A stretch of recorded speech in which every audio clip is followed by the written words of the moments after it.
Hello, I'm Alan Adcock, CEO of ASC Group here in Atlanta, Georgia. And on this video from Cyber Sentinel, we've got Jason Sleeman with United Community Bank as our guest. We're going to talk about all things banking. So Jason, thanks for joining us. Yeah, I'm happy to be here. Tell me a little bit about yourself and United Community Bank. Yeah, so I've always had the community banking heart. I've worked at a couple of different banks over about 18 years in banking, but I've always felt that, being able to work with small businesses directly and really impact how they make decisions and work on their banking is important to me. And so United Community Bank does that. We're a community bank based out of North Georgia, and we work hand in hand with our clients to be able to help provide them great banking solutions. Fantastic. Thanks for being on the show today. So when I think banking today, the first thing that pops into my mind is the PPP program and all the disaster funding things we're having to deal with through COVID-19. And that seems to be a totally moving target. What's the latest on those programs and loan forgiveness and payback terms and all that kind of stuff? So I think this may be the most anticlimactic gold rush there ever was. If you go back and think about what was happening in March, the EIDL program came out, PPP was kind of in the early stages. And if you remember, it was an emergency for everyone. And clearly it was an emergency because everyone's business had gone from doing well to going to zero business. And so, at the time, a lot of it was a lot of urgency to go out, find some type of business to help support, find some funding to help support your business. And so at the time, some banks were doing PPP, some banks were only doing it for clients, some banks were sticking you into a queue and telling you, cross your fingers and hope that we'll get to you eventually. So it all worked out in the end for businesses, depending on how patient they could be. They were actually able to get the money. There's actually still even money in the pool. As of August 8th, they actually closed PPP for new applications with money left in the pool. So at the very beginning, there was a lot of urgency. People didn't think they were going to get the money, but it ended up being that there was money left. So business owners now have focused on the forgiveness portion of it, right? That's the next step is, hey, I took this with the expectation that I wouldn't pay any of it back. And so being patient is going to be the key on the forgiveness portion of this. It may seem like it's a very urgent thing for business owners to go and get their application in. But if you'll remember when you took the PPP, there's actually it's actually a pretty long runway before you would even have to pay back principal and interest if your loan wasn't forgiven. And the SBA and kind of the banks are still trying to figure out what that forgiveness looks like. If you followed along in the news, they're still talking about some streamlining processes of this. Like, can we just do automatic forgiveness for under $150,000? That's one of the things that's out there. If you were a truly small business and only took $150,000, they're talking about automatic forgiveness where you don't actually have to go through an application process. And then they're talking about a more streamlined process for under $2 million altogether. So they're trying to make it easier. So, they're also updating the rules. If you will first remember when you took PPP, it was originally 75% needed to be spent on payroll, and they came back and they rolled that back and said, okay, only 60%. So although, you're saying, hey, I really want to get this forgiveness, patient is going to be, really, really important, because that's going to give you hopefully a lot less work, right? If they get this streamlined, if they give you kind of some automatic forgiveness as a business owner, hopefully you've done a really good job of keeping records, but you may not actually have to use them if they get that forgiveness taken care of. Yeah, I'm pro anything that reduces the amount of government paperwork I have to fill out. I don't think anybody sits around saying, let me fill out some more tax forms and paperwork. So that would be awesome. Yeah, and in the banker, when you look at it, the bankers are trying to get it right? You don't want to ask someone to come in and say, hey, fill all this out, and then you go and apply for the forgiveness and you say, oops, I didn't have you fill out the right form, or you didn't do this. You know, the worst thing I think a business owner can think of when it comes to PPP right now is if this isn't forgiven, what happens? Because the repayment of this is a pretty short runway, right? If it does end up becoming a loan, you're not going to have very long to pay this back. This isn't a 10 or 30-year loan.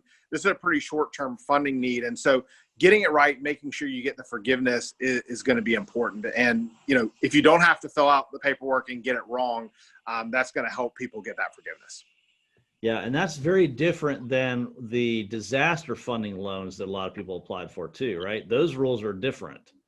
Yeah, so the EIDL loan is the other loan that people were going for. And that one, just, you know, with, I think, all transparency, that one didn't roll out the way they would hope it would have rolled out. And you know, the EIDL is not the Triple P program was a new program created for COVID relief.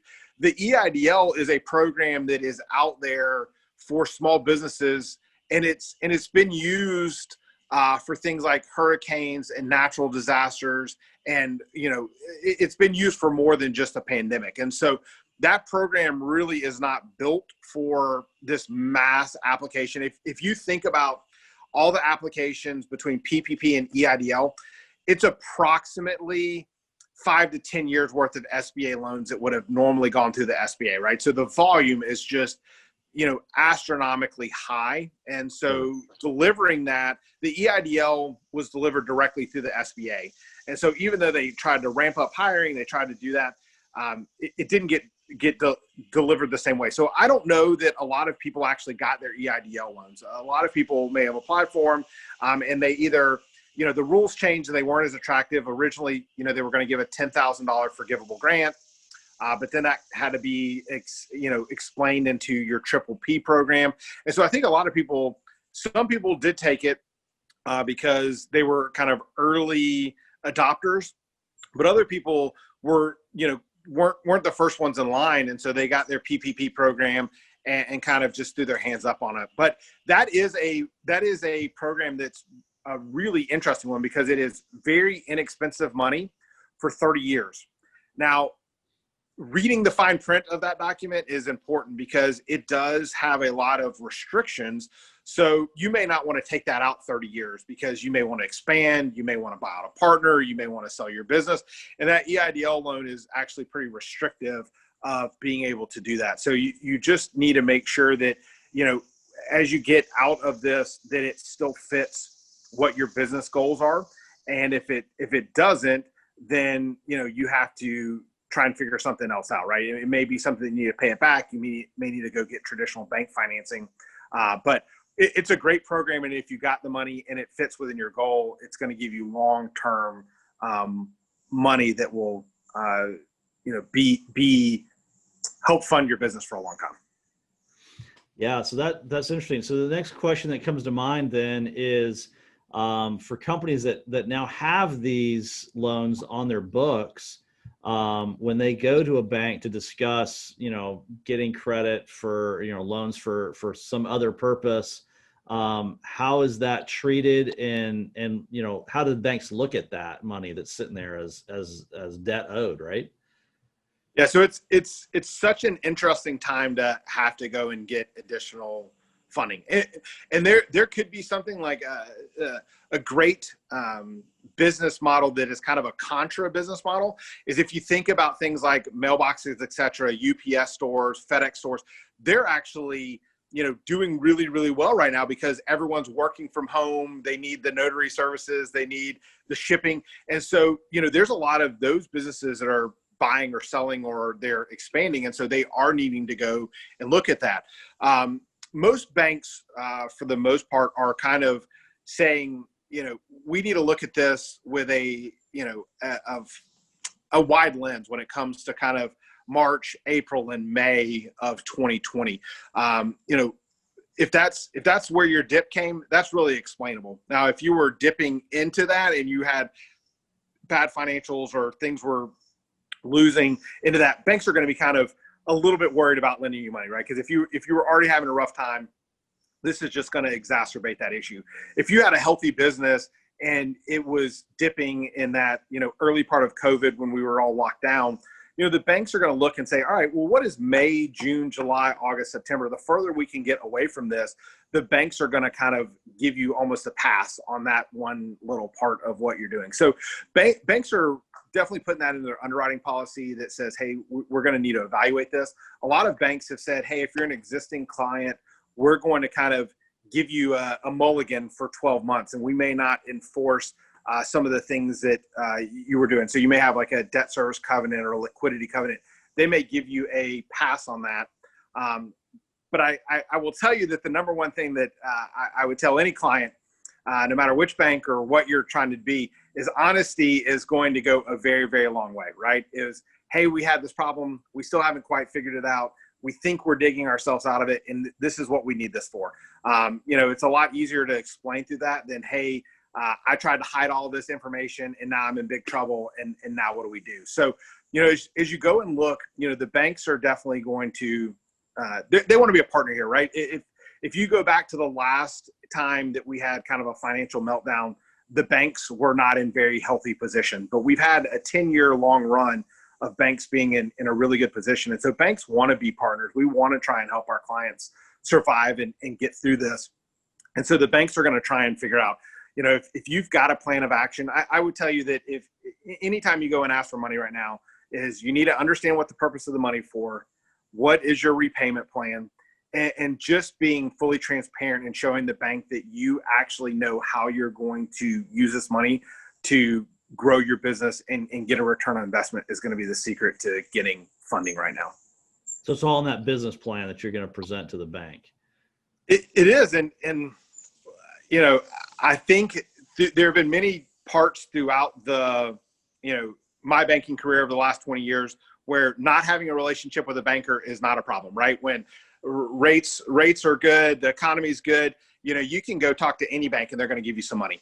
When you're in a time like this, it's really important to have a banker that knows your business, knows what you're doing, and that you've got a partnership with. It's important to be able to call and say, hey, here's what we're thinking about doing. What does that look like?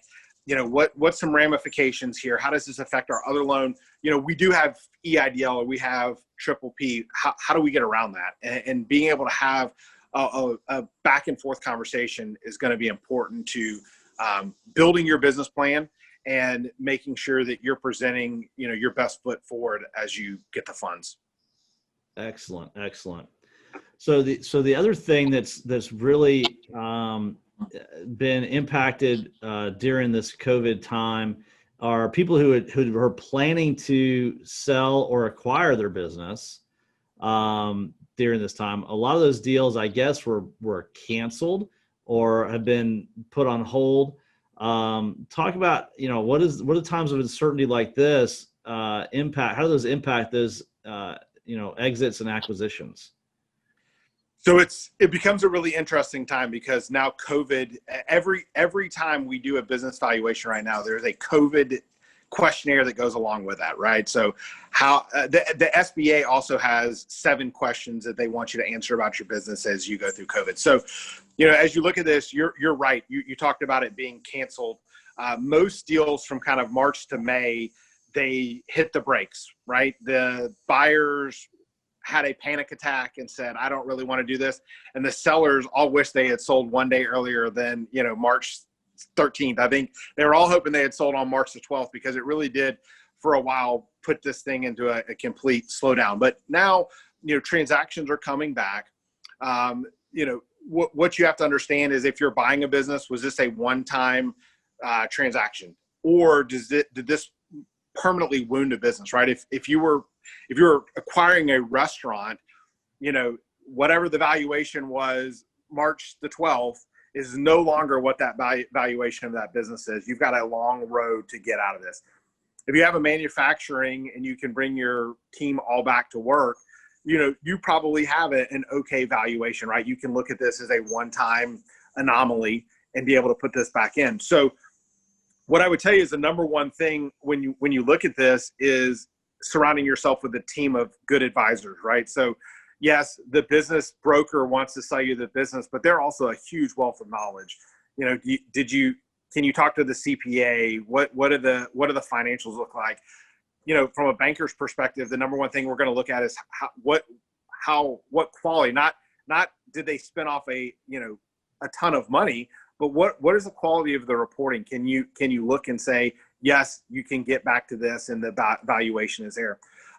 It's something that, as a seller, a lot of sellers are going to have to go and say, I'm going to take this another 12 months because the valuation isn't there anymore. I can't get out of this what I want. They may have been trying to retire early or invest in another business. And so they need to ride it out for another 12 months to kind of see where this goes.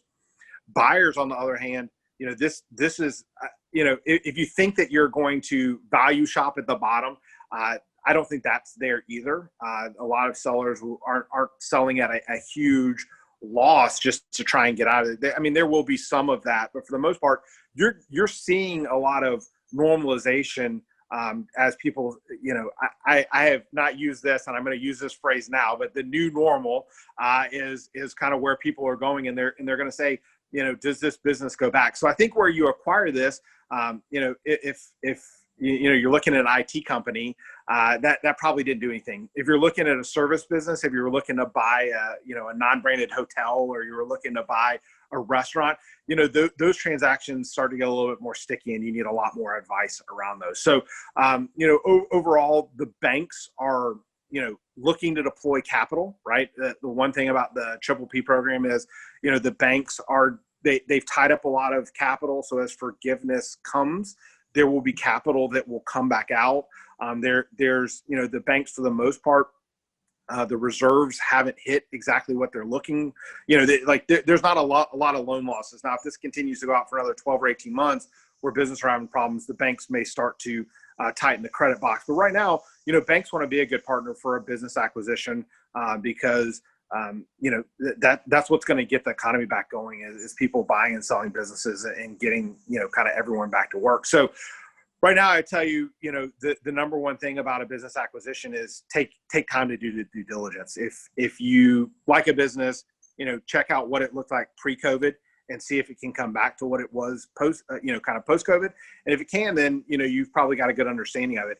If you've got a business that, you liked pre-COVID, but you're a little bit skeptical of it now, post-COVID, maybe you let it run out another 3 to 6 to 9 to 12 months to see where that goes, and just kind of, continue to evaluate what you've got.